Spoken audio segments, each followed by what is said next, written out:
आज आपण दह्यातले पोहे करूया। नाश्त्याला काहीतरी आता केलं पाहिजे ना, आणि पोटाला थंडावा पण मिळाला पाहिजे। मग दह्यातले पोहे करायचे किंवा ताकातला साबुदाणा करायचा किंवा मठ्ठा करायचा आहे, असं थंड थंड काहीतरी करून खायचं आणि प्यायचं, म्हणजे पोटातली उष्णता वाढत नाही।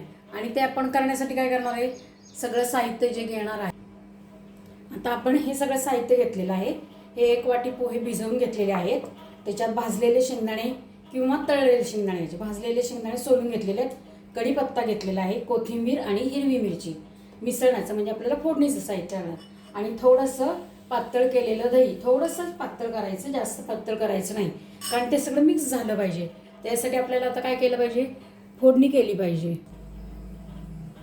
आपलं आता तेल गरम झालेलं आहे, त्यात नेहमीप्रमाणे फोडणी करून घेऊया।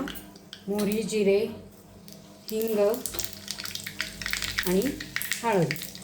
आता आपले तेल खूप गरम झाले, गॅस कमी करते, बंद करून टाकलेला आहे। त्याच्यामध्ये कढीपत्ता टाकूया आणि मिरच्याचे तुकडे,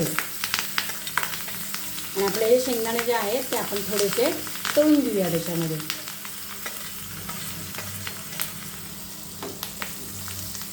मस्तपैकी अशी खमंग वास यायला पाहिजे बघा त्याला, छानपैकी अशी फोडणी करून घेऊया। मिरच्यांना डाग पडले पाहिजे, शेंगदाणे परतले गेले पाहिजेत, मस्त झालं पाहिजे सगळं।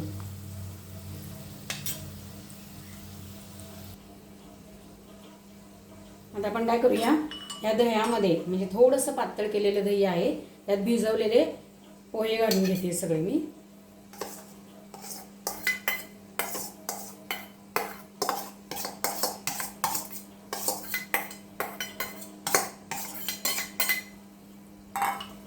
त्याच्यामध्ये कोथिंबीर घालायची आहे। ह्याच्यात कोणी कांदा, टोमॅटो असं पण घालतात, पण ते नाही मला आवडत म्हणून मी नाही घातले, पण तुम्ही घातले तरी चालतील तुम्हाला आवडत असले तर। आणि चवीपुरतं मीठ आणि थोडीशी साखर, कारण ताक जरासं आंबट असलं, दही आंबट असलं तर ते घालून घ्यायचं सगळं। आता आपण ही जी फोडणी केलेली आहे ती याच्यात मिक्स करून घ्यायची, नेहमीच्या सवयीप्रमाणे हे सगळं एकत्र करून ह्याच्यामध्ये काढून घ्यायचं।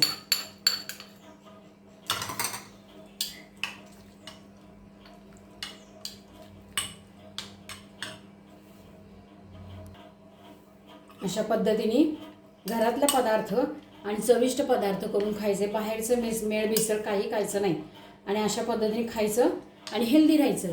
लाईक, शेअर आणि सबस्क्राईब करायचं। चांगलं चविष्ट लागतं आणि मस्त लागतं, घरातलं खा आणि हेल्दी राहा।